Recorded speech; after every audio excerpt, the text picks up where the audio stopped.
To clarify where we are, because this is a bit complicated, the US government has concluded that 5 different Israeli units committed gross human rights violations, but as of now, all of those units can still continue to receive US arms, weapons, ammunition.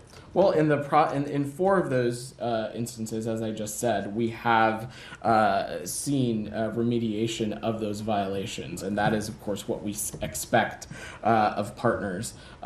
Beyond that, as it relates to this 5th unit, that is a process that is still ongoing. Right. But let me just say, Simon, since you gave me the opportunity, when we're talking about the Leahy Law, what we are talking about are unit and component restrictions when they are found in violation. It does not have bearing on the broader security relationship that we may have with a country, especially a country like Israel, in which we have a long-standing security relationship, the provision of bulk assistance that's gone back many, many years. But as of now, even the 5th unit, where you're unsure whether there's been remediation, they are still eligible to receive U.S. arms. That is the interpretation of the law. Yeah, correct. And to sort of, I wonder, the public might listen to you say that you've concluded that there are gross violations of human rights, but is there any detail you can give us?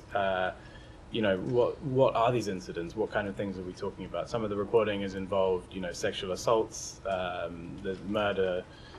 Is there anything you can tell us about what this conclusion is? So I'm not going to get into the specifics of these incidents run up here, because overall the totality of this situation continues to be an ongoing process, but I have no doubt that we will have more to share in the time ahead, and that is consistent with the appropriate congressional pieces as well as the engagements with the host government on this. And you're not going to tell us what the units are in question. Again, that is not something that we generally make public beyond through appropriate consultations with legislative bodies as well as the host government. So the US government has conducted a process, found that these units have conducted gross violations of human rights. That sounds very serious, but you won't tell us what those violations were, who committed them, and you're going to continue to send weapons to them. That is a process that is consistent with the standards that we have with other countries as well. You have to remember, Israel is a country in which we have a long-standing security relationship with.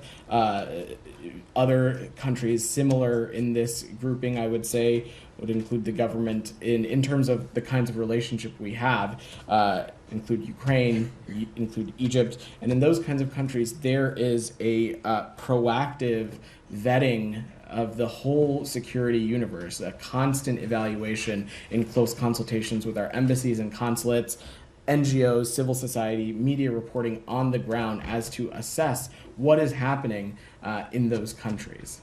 And so consistent with that process, we I'm not in a place to share publicly the specific components of their security services in which this is applicable to.